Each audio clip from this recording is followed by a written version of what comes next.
Comme vous le savez, le criquet pèlerin est un ravageur transfrontalier dont l'impact sur la sécurité alimentaire et les moyens de subsistance des populations demeurent une préoccupation majeure pour nos pays. Mais, grâce aux efforts conjoints des pays, notamment les pays membres de la Commission, des partenaires techniques et financiers, des avancées technologiques significatives ont été réalisées en matière de surveillance, d'alerte précoce et de lutte préventive. Aujourd'hui, nous poursuivons ces efforts pour garantir une protection durable contre ce fléau. Si nous sommes réunis aujourd'hui, c'est pour continuer à coordonner nos efforts collectifs afin de nous assurer, en quittant cette belle ville de Marrakech, que la sécurité alimentaire de plus de 200 millions d'habitants de la région ne soit menacée par ce dangereux ravageur. Sans plus tarder, et en réitérant nos souhaits de bienvenue, j'invite M. Mohamed Lamine Hamoumi, secrétaire exécutif de la Commission de lutte contre le criquet pèlerin dans la région occidentale, pour prononcer son mot. M. Hamoumi.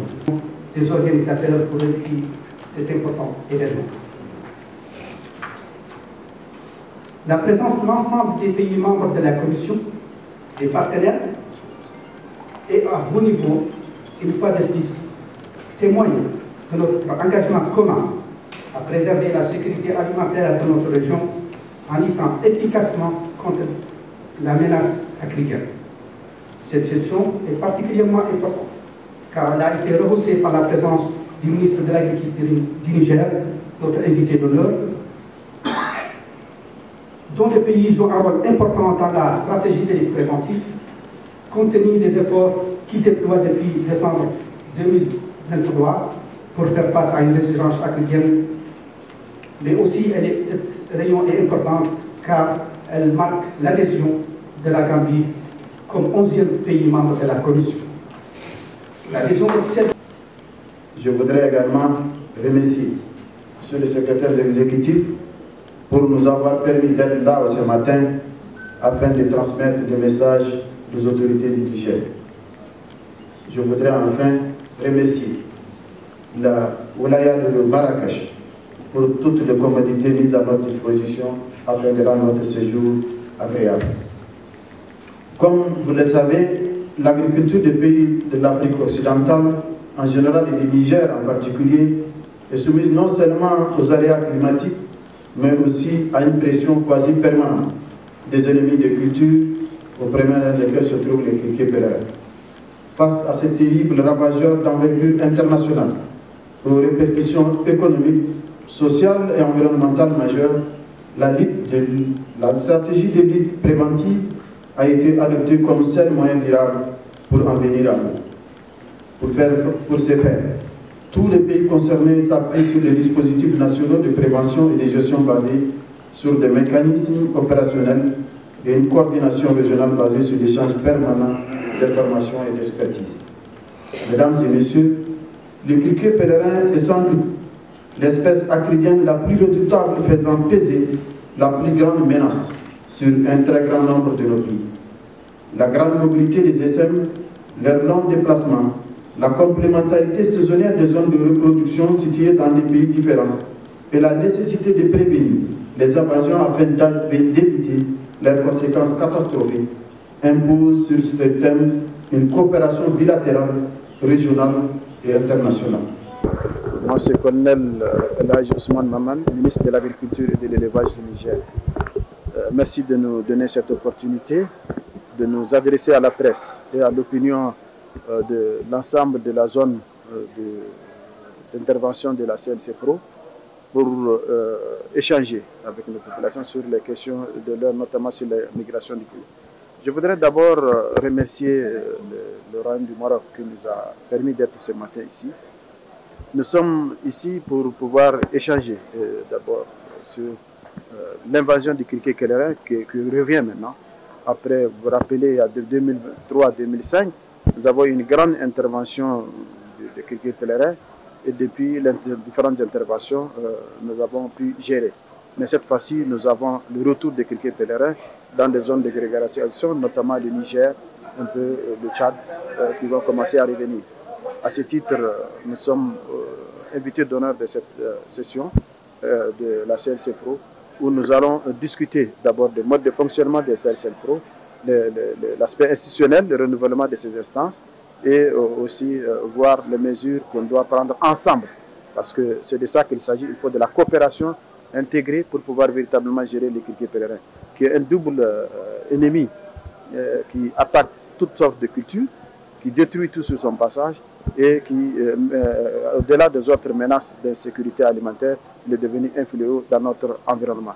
Donc il faudrait prendre très rapidement, vu la résurgence de ces criquets pèlerins, de prendre des mesures concertées avec l'Organisation des Nations Unies pour l'alimentation, la FAO, et les différents pays membres de la CLC Pro, pour que véritablement nous puissions agir en coopération afin de circonscrire et arrêter l'avancée de ces criquets pèlerins pour assurer une sécurité alimentaire. Voilà un peu le point sur lequel nous aurions échangé au-delà du renouvellement des instances de la CLC Pro. La commission de lutte contre les criquets pèlerins dans la région occidentale, c'est l'Afrique du Nord et l'Afrique de l'Ouest, composée de 11 pays membres.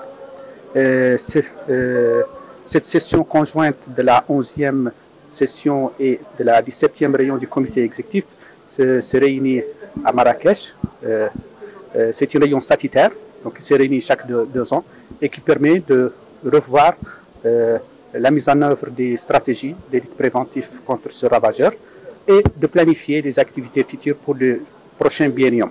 Comme vous le savez très bien, le Maroc est un pays fondateur de cette commission. C'est un pays qui a œuvré depuis très longtemps dans la coopération sud-sud et nous considérons que la commission est un partenariat institutionnel de cette coopération sud-sud, car comme vous l'avez certainement constaté lors des allocations, la commission fonctionne avec le fonds fiduciaire de la commission qui est alimenté par les pays membres et ces contributions sont sur la base du PIB des pays.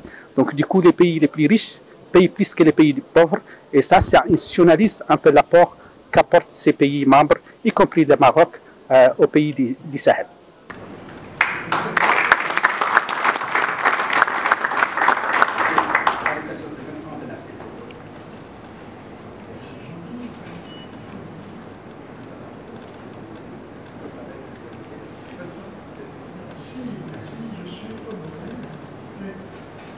Que dire après tout ce que j'ai entendu, tout ce que j'ai vu, ça m'a rajeuni. Ça m'a rajeuni. Et ça, effectivement, c'est l'effort de toute une partie du continent africain qui est le plus concerné par ce fléau des criquets pèlerins. Je ne vais pas rappeler l'histoire de ce qu'a fait cet insecte ravageur, mais heureusement, les pays ont pris conscience, ont formé des jeunes, ont eu une solidarité, une continuité pour faire des prospections conjointes et transformer l'information en outil indispensable pour veiller à tous les déplacements d'un pays à l'autre, d'une région à une autre. Je crois que grâce à vous et grâce à, je dirais, la responsabilité de certains États qui ont confié à l'AFO de mener un programme plus intelligent qui est la lutte préventive. N'attendons pas des invasions. Agissons en phase solidaire. Agissons en phase où nous pouvons contrôler, où nous pouvons faire de la recherche. Et je pense que cette recherche est indispensable. Sachez que je vais caricaturer peut-être, mais tout ce monde qui s'est occupé de ce ravageur, de ce fléau, travaille dans l'ombre. Et c'était, je dirais, c'est des armées qui ont travaillé et qui ont réussi à mettre au point ce programme de la lutte préventive, communément appelé un presse. Et Mohamed Amin, je me rappelle, était à l'époque le coordinateur, le responsable du programme IMPES en Mauritanie. Et je le félicite d'avoir mené cette bataille et d'avoir conduit ce programme jusqu'à aujourd'hui. Je ne vais pas tarder, je vous remercie pour ce que je viens de recevoir de la part de la Commission. شكرا للمشاهدة. سنسعد باشتراكك بالقناة وإعجابك بالفيديو ومشاركته وتعليقك عليه.